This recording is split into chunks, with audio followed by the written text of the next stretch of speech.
maybe a secondary school student, for example, it's going to take a while to figure out whether it's more or less. But by using this approach, it makes it a lot easier to say, okay, well, it was 40% more or 17% less, and stuff like that. So is that clear? Any questions at this point? Any questions? No questions? Okay. Questions. Okay, so now the next one is to do the multiple regression. I think, okay, I will just run that. Or does someone want to run it? So I'll just run it, sir, so that I can. Okay, good. So let me see which data we're using. Oh, I have not, the problem is I don't think I have created that variable. So that's going to take us some time.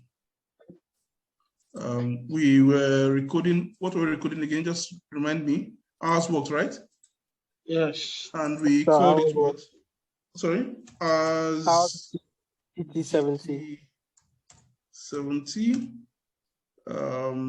Change, old and new. I think this was 70. Yeah, this was 70. Yeah, and that was 1.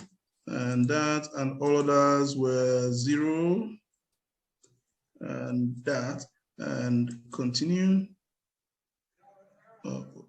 Okay. Good. Where is my my variable view? And okay, there we go. Okay, yeah, I don't like seeing those things there.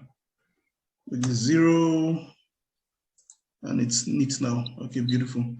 And what were we supposed to do? We're supposed to see what we want to compare. So we're having, we are looking at married and female with respect to hours worked. Okay, so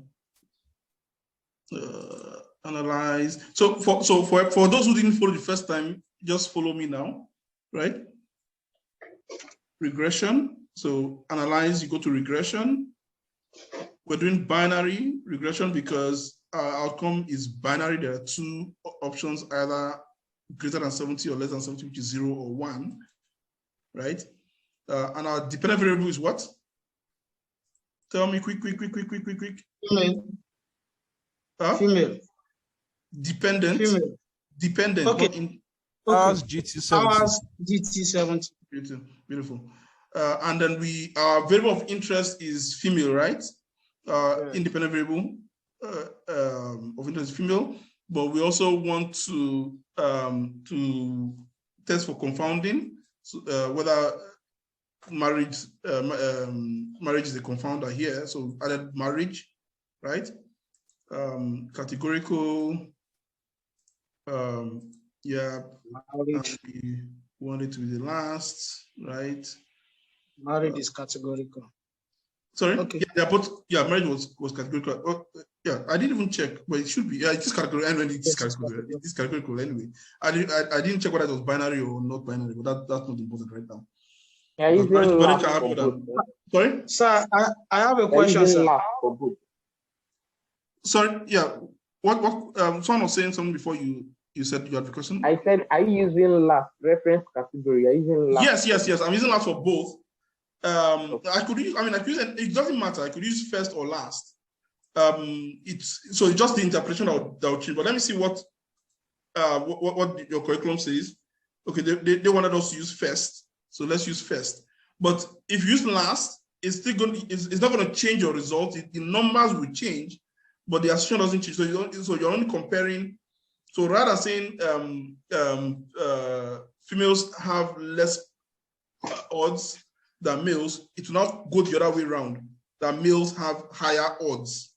So your odds ratio will become positive, it will become greater than 1, and your interpretation goes the other direction. I don't know if you understand that. Is it clear? Yes, sir. I'm not talking fast, sorry. Then there was someone else had a question? Yes, sir.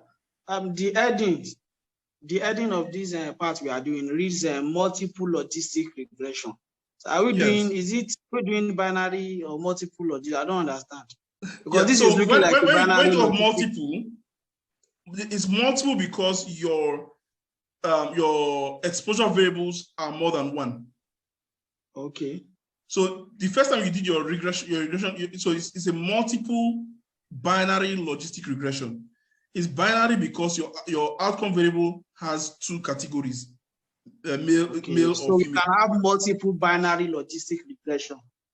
Yes. So let me go back again and explain. Your outcome determines the kind of logistic regression, the type of regression generally, right? So if you have continuous variable as your outcome, you're going to do a linear regression. If you have a categorical variable as your outcome, you're going to do a logistic regression, right? Now, yes, sir. So that's about outcome, but your exposure or your independent variables, if you have only one, is a simple regression. So it's a simple linear regression or a simple binary logistic regression or a simple logistic regression, right? If you have more than one covariates, then it becomes multiple, right? Okay. So if you have more than one covariate and the outcome is continuous, it's a multiple linear regression. If you have more than one covariate and the outcome is categorical and binary, it's a multiple binary logistic regression.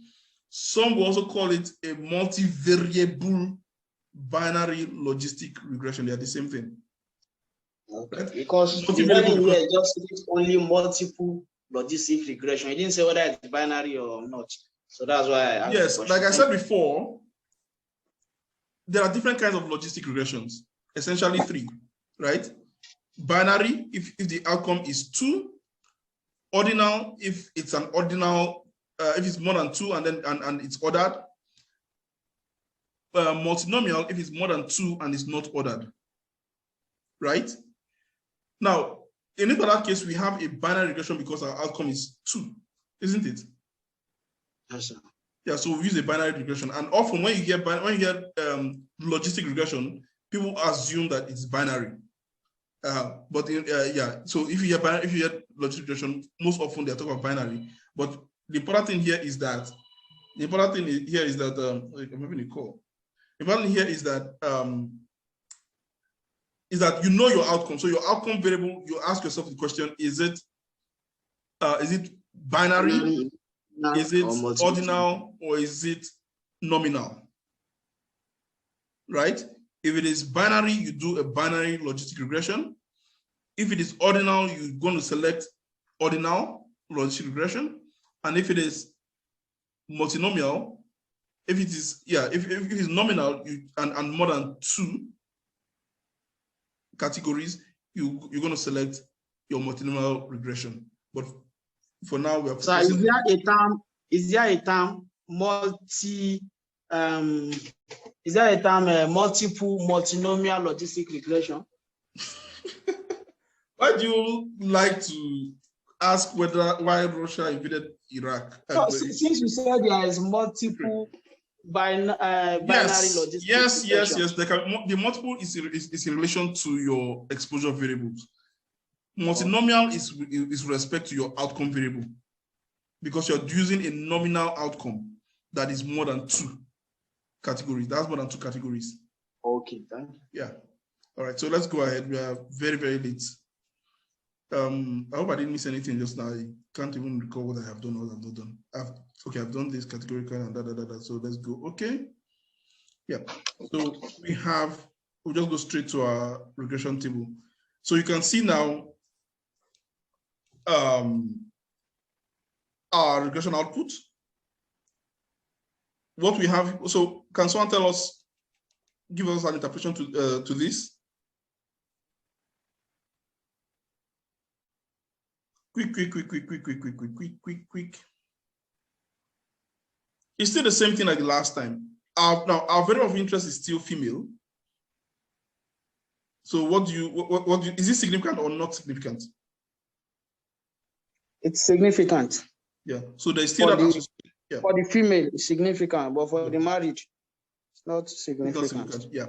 Yeah. But given that we want to interpret this with respect to females, we are treating married as a covariate or a potential confounder. Let's interpret with respect to female, right? So significant. What else? And the female are 2.386 times more likely. No, not more likely. I told you you don't use this is odds ratio, right? XB is odds ratio. So you don't use the word more likely. They have greater odds. I thought if you convert it, if it's more than 2, if it's more than 2 or greater than or equal to 2, I thought another way of interpreting it is more likely if you are not using that of the odds. No. That's not what I said. Okay. No, I didn't say that at all. I said if you now let me go back to that table. I told you that for odds ratios, you don't use the word likely because odds ratios does not tell you likelihood. Okay. Now, if you are using risk ratio, for example, or hazard ratio, it tells you about likelihood. Now, the explanation for this is beyond the scope of this. Maybe they'll teach you that in your lectures tomorrow. I don't know, but it may be there. But when you understand how odds ratio is calculated in paper, you understand the reason why you won't use the word likelihood, right? So it's not about the number; it's about the fact that you're using odds ratio. So the word you use is greater odds or less odds. Now, if you're using risk, if you calculate relative risk, then you are going to use the word more likely or less likely. Okay, sir. Yeah. So our interpretation here is that females have about 2.4 times greater odds. Higher odds. Yes. Higher odds. Working more than 70 hours. Beautiful. But that's not where it ends. You compared to males. Yeah, compared to males, then you add something else again. That having adjusted for marital status. Okay. Or so that's trying to put it, you say having adjusted for marital status, or having corrected for marital status, or holding marital status constant. Okay. So what this has done is to tell you that look, when you have adjusted for the effect that for that effect of marital status as a confounder, this is the odds. So you can see that you notice that at the end of the day. So what if we have many covariates? Do we mention all the covariates that haven't adjusted for them? If you are writing a research paper, you don't need to, and there are so many, you don't need to mention all of them because you probably have mentioned it already in your methodology. So you just say having adjusted for other confounders. Okay, sir. Or other covariates, because you've already listed a covariate somewhere. Right? So, but so looking at this now, compared to what we did before, was it, yeah, was I the one who did that? Like, no, it was you. It wasn't me. So I don't have the previous one in yours. But the previous one, we saw that I think we had a result where, so it was less, right? Yes, it was less. But now that we have put in married, negative. So now that I've put in married into the equation, what do you notice? It's now more. So what does that tell you about this association, about our previous result, as well as our chi-square? Point out something. This result you are getting now, I want to point out something. This result you are getting now is what I'm getting also, and which is different from what's in the slide. In the slide, the first one and the second one are having negative. Don't worry about the slides. Don't worry about anything about that. don't bother about that. Like I told you, we already have issues with data. So what you should learn is how to calculate, how to interpret, how to calculate this and how to interpret it. I understand what you're saying, sir. I'm saying based on, you want to compare this to the last result, sir. Don't bother about the slides. Let's compare based on what we have discussed, what I'm discussing. Let's focus on how to interpret it because the data is different, right? So focus on understanding it rather than having exactly the same results because we have established that the data is different, right? Well, so what I can see is that the level of significance of this class is for you to understand. The level of significance are the same. Sorry? The level of significance are the same from here and what you have on the slide, and also the B coefficient is the same. Just that 0.870 carries negative, while 0.302 does not carry negative.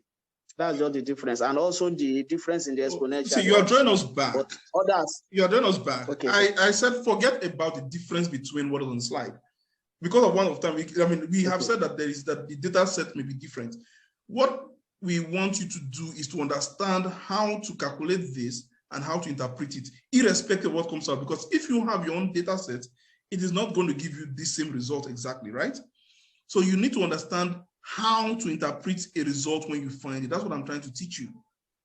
So if the slide has used a different data set, right? That's not the important thing. Learn how to interpret it based on what we are seeing right now. Yes, sir.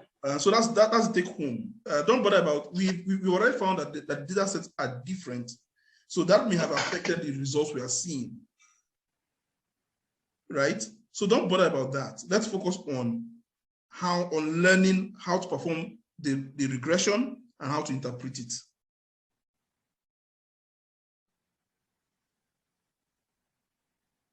So in this particular case, for example, we have it being greater, which means that, and if you find it, the fact that what this will tell us, assuming that this result is this, assuming that we, this one, this is our previous one, right? What do you call it? Assuming we got this result. No, this is not the, where's the result for the simple regression? Where is it? This one has married and female. Where's the one that has, oh, this multiple, okay, yeah, this is what I'm looking for. Okay, so assuming we had this result, right, as our unadjusted model, that's our simple regression using just female, and we now added marital status and got this.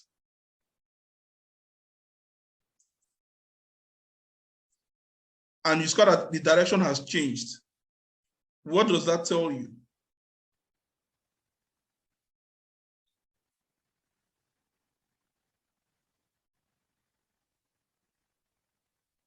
Hello? Why is the class quiet now? Huh? So I would still think it's the association is still significant because the significance, even after we had adjusted for the other with the marital status. So I still think that is still significant. Is that the marital status is a confounder. But beautiful. So what that has tells us, the fact that there was a change in magnitude and direction means that marital status confounded our results the first time, right? Which means that just like we talk about alcohol and lung cancer, right? So what the initial one told us, okay, well, this is crude. Irrespective of marital status, this is the association, this is the magnitude and direction. But assuming marital status was adjusted for, we had it constant, it had no influence on our results. It means that females are twice as likely, have twice more odds of working greater than 70 hours than males. I don't know if you understand, if that's clear. So can you repeat that again, sir? Sorry. Okay. So the first time, maybe I should run. Let me run the other one here, just in sort of. I'm out of time. The first one is lower, while the other one is higher. Yeah. So okay. So we had two different results, right? So when we did not adjust for marital status, we had a lower odds ratio. Yes. Yeah. We give us the impression. Yeah, we give us the impression that women have lower odds. Yes, working for greater than 70 hours. But at that time, we did not adjust for whether they were married or not, whether marriage had any influence. Sorry, sir. Sorry. Yeah. Hello? Yeah, I can hear you. So please, I know we are out of time. Please, could you just run it on your system and let's see your own output? I think it's going to be different from what you have on the slide so that we can enlighten us appropriately.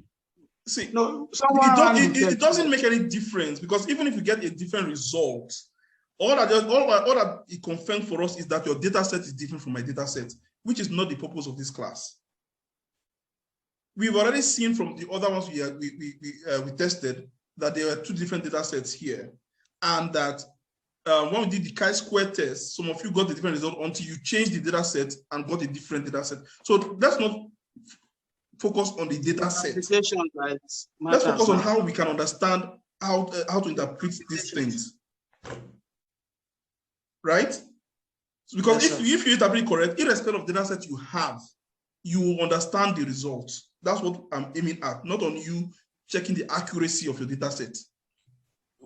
Sorry, because I'm getting a little more confused. That's why I'm asking you that, please. But if you say you won't, don't worry. Thank you. Okay, let me do that so that Thank you. Please do it. So it's really confusing. Okay. Regression, binary, and we just take this one out and run it. And this is what we get. So in my own case now, it wasn't negative. There was this is what I had before now. Yeah, so that has to do with data set. But you see that the difference data set gave us an opportunity to describe something we wouldn't have described if we didn't have that different data set. Because if I had seen this result, if we had gotten this result, I probably wouldn't have emphasized the issue of confounding and wouldn't have discussed that, and you'd have missed the opportunity of understanding that. So right now we've confirmed now that the data set used for the slides is different from the data set we're using to analyze, but it has not helped us in any way, right? But I hope there are no further questions. No further questions, sir, but you have not finished explaining the confounding, sir, before you I'm out of time. If what we got earlier was lower than what you are getting now, and having control for marital status, the explanation and interpretation. The point is this: the point is just simple. The fact that we had a different result, not whether it was lower or higher, but the fact that we had a different result means that marital status had an influence, had some degree of influence, right? Okay. So it means that marital status is a confounder. Yes, it is. It is a confounder, clearly, because when we introduced marital status into the equation, there was a difference. I mean, it's just as if, just like when we go back to the cancer example, let's forget about drinking now. Let's assume that we're looking at age and smoking, right?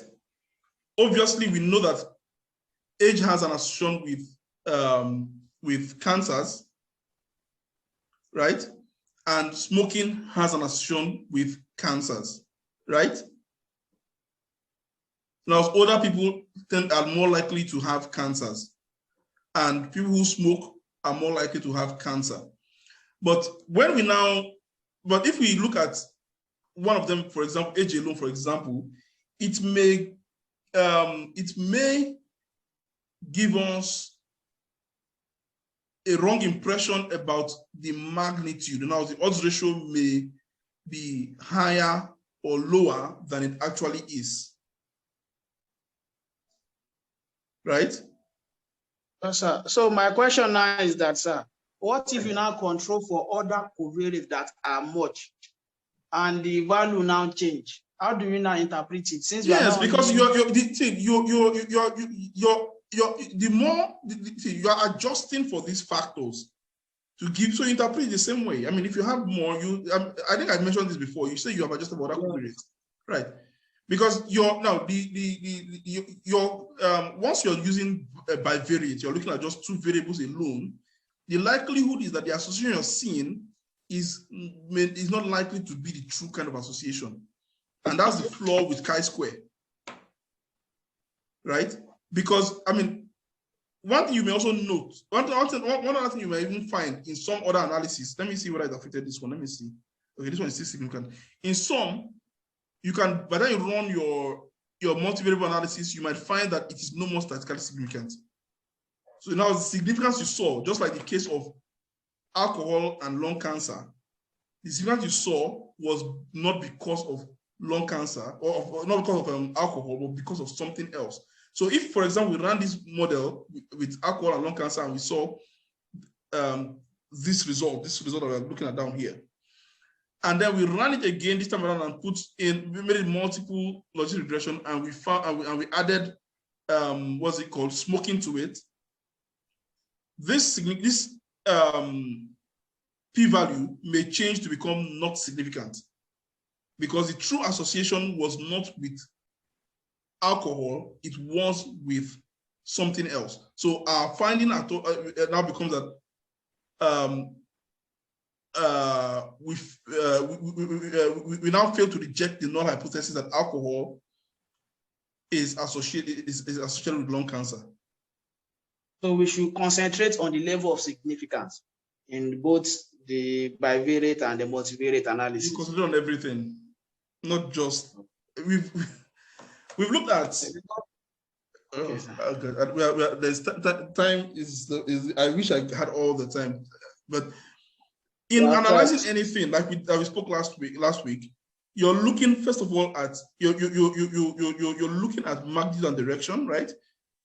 For p-value, you're looking at significance in association, but it doesn't tell you anything about magnitude or direction. It just tells you whether there's an association or not. Now, having gotten knowledge that there is an association, you want to know what direction it is. Does it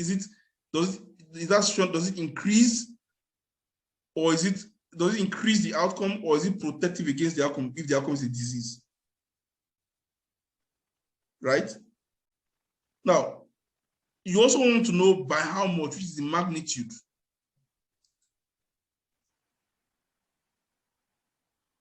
Which is the magnitude, right? So you need all those things to interpret your findings, including your 95% confidence intervals. So you don't just pick one thing to make your interpretation.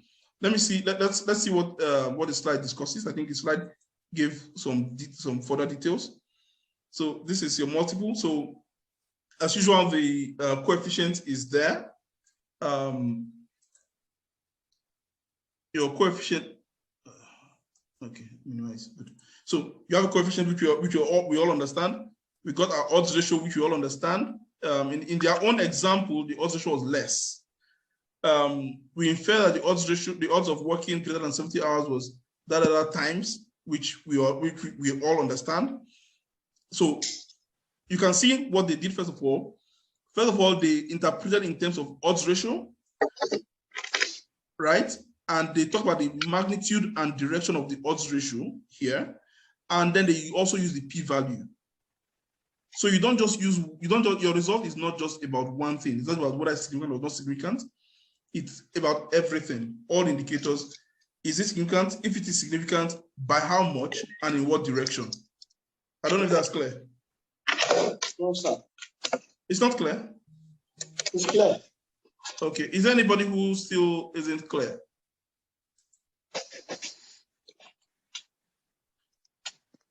I have 1 more minute to take any question. It's 1 minute to 3 now. I have to go and do family shopping before I get divorced because of this lecture.